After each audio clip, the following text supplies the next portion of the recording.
ઘઉં વાવતા શીખશું. મગ અને ઘઉંને શું કહેવાય? કઠોળ કહેવાય. શું કહેવાય? મગ કઠોળ કહેવાય અને ઘઉં અનાજ કહેવાય. મગને શું કહેવાય બાળકો? કઠોળ. અને ઘઉંને અનાજ. પછી આપણે આમાં ભલે આમાં મગના દાણા નાખશું પહેલા. પછી પાછી ઉપર માટી નાખશું. પછી થોડું પાણી નાખશું.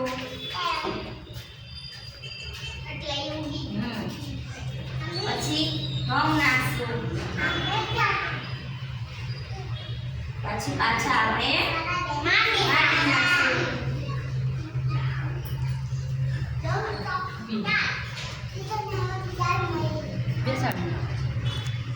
પાછું આપણે